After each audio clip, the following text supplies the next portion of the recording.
This video contains news and analysis related to a recent terror attack in Kashmir. The content may include sensitive visuals and discussions that could be distressing to some viewers.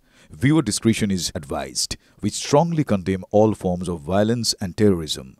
The purpose of the content is solely to inform and create awareness based on verified reports.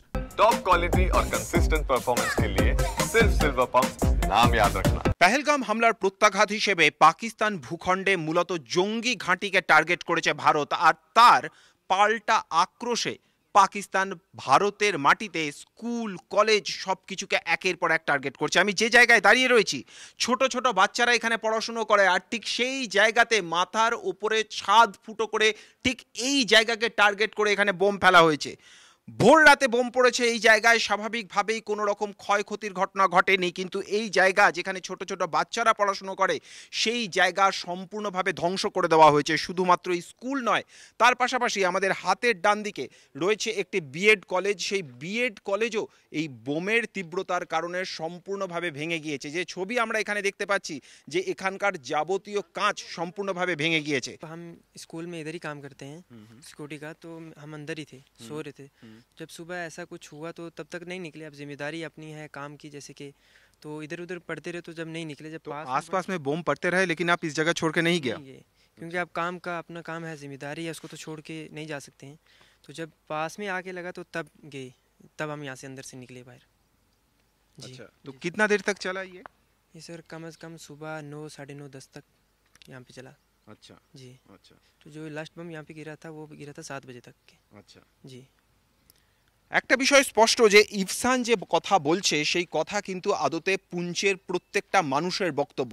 অর্থাৎ যখন এই জায়গার উপর লাগাতার হামলা হচ্ছে, প্রত্যাঘাত হচ্ছে, সেই সময় দাঁড়িয়ে তারা এই জায়গা ছেড়ে এক পাও তারা পিছিয়ে যাননি এবং এই মানুষগুলোই আদতে দৃঢ় প্রতিজ্ঞার প্রতিমূর্তি হিসেবে কাজ করছেন। যখন এই জায়গা সম্পূর্ণভাবে ধ্বংস হয়ে গিয়েছে তখন শুধুমাত্র এই স্কুল বা কলেজ নয়, আশেপাশে যে বাড়িগুলি রয়েছে এই বোমের তীব্রতায় সেই বাড়ির কাঁচও সম্পূর্ণভাবে ভেঙে গিয়েছে।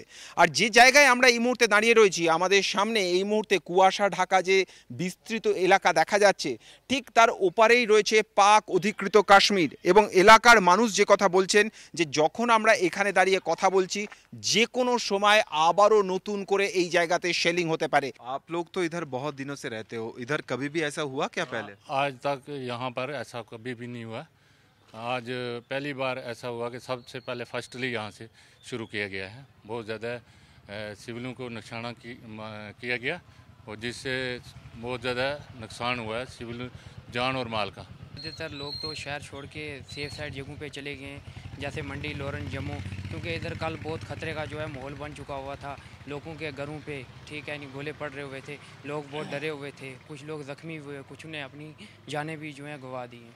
সমস্ত স্কুল কলেজ এই জায়গার তো বন্ধ হয়ে গিয়েছেই, তার পাশাপাশি বিশেষত এই পুঞ্চ এলাকায় মানুষ তারা সম্পূর্ণভাবে এই জায়গা ছেড়ে তারা পালিয়ে গিয়েছেন।